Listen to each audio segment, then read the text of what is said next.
ବସୁମତୀ ଯାଇ ବେଦପତି ବ୍ରହ୍ମାଙ୍କ ନିକଟରେ ପହଞ୍ଚି ଯାଇଛନ୍ତି।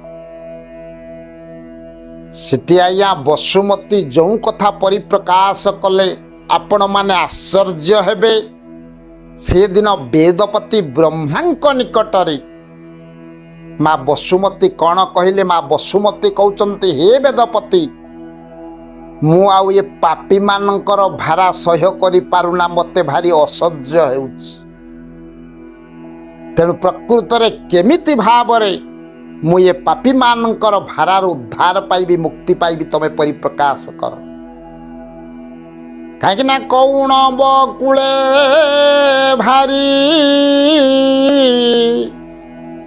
ହୋଇ ଅବନି ସୁନ୍ଦରୀ,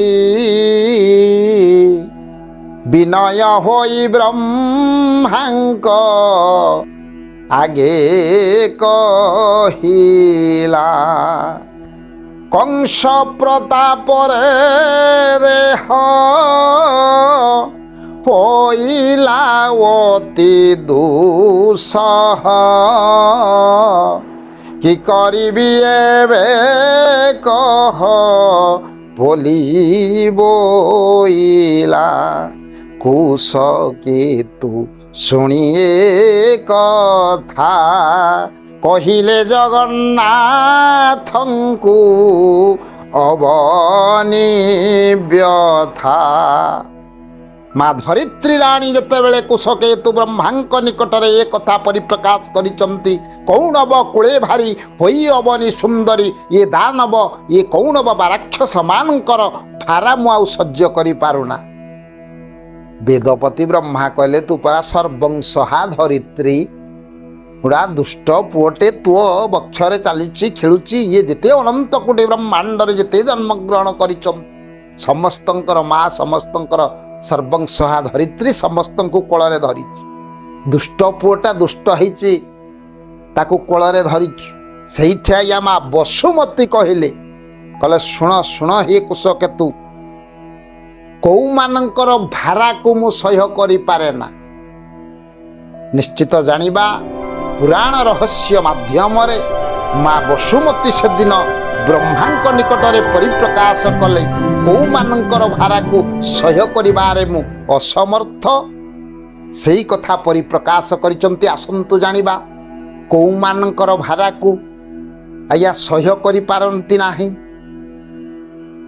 ମା ବସୁମତୀ ଆଜ୍ଞା ସହ୍ୟ କରିପାରନ୍ତି ନାହିଁ। ସେଇଠି ମା ବସୁମତୀ କହିଲେ ବ୍ରହ୍ମାଙ୍କ ନିକଟରେ, ନ ଭାରା ପର୍ବତ ଭାରା।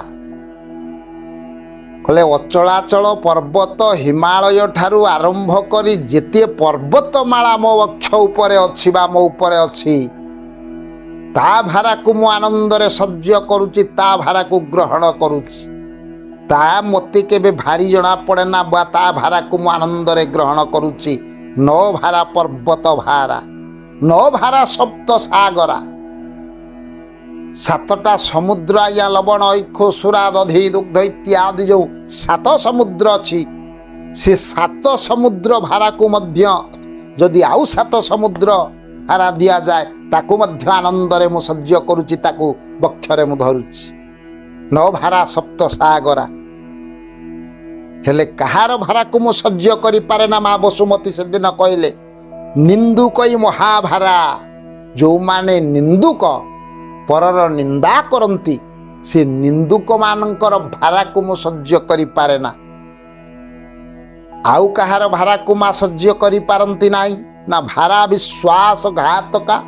ଯେଉଁମାନେ ବିଶ୍ୱାସଘାତକ, ଯେଉଁମାନେ ବିଶ୍ୱାସଘାତକତା କରନ୍ତି, ବିଶ୍ୱାସ ଯୋଗ୍ୟ ନୁହନ୍ତି, ବିଶ୍ୱାସଘାତକତା କରନ୍ତି, ଯେଉଁ କଥା କହି ଆଜ୍ଞା କଥା ରଖିପାରନ୍ତି ନାହିଁ, ସେ ବିଶ୍ୱାସଘାତକଙ୍କ ଭାରାକୁ ମୁଁ ସହ୍ୟ କରିବାକୁ ଅସମର୍ଥ, ମୁଁ ସହ୍ୟ କରିପାରେ ନା।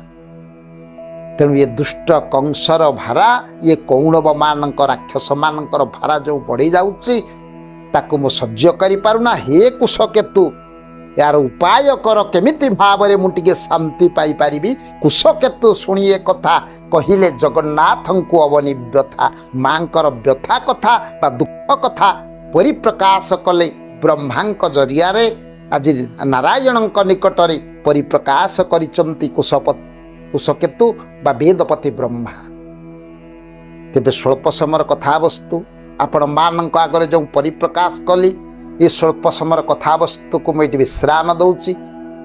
ଆଜିର ମୋ କଥାର ନିର୍ଯାସ ପ୍ରକୃତରେ କାହାର ଭାରାକୁ ମା ବସୁମତୀ ସହ୍ୟ କରିବାକୁ ବା ସହ୍ୟ କରିବାକୁ ଅସମର୍ଥ ହୁଅନ୍ତି, ଏ କଥାକୁ ପରିପ୍ରକାଶ କରି ସ୍ୱଳ୍ପ ସମୟର କଥାବସ୍ତୁକୁ ବିଶ୍ରାମ ଦେଉଛି।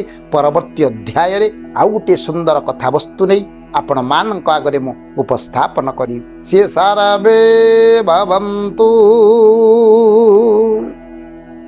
ସୁଖୀନା ସର୍ବେ ସନ୍ତୁ ନିରାମୟା ସର୍ବେ ଭଦ୍ରାଣୀ ପଶ୍ୟନ୍ତୁ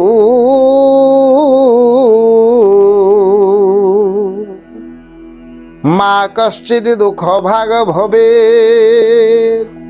ଓମ୍ ଶାନ୍ତି, ଓମ୍ ଶାନ୍ତି, ଓମ୍ ଶାନ୍ତି।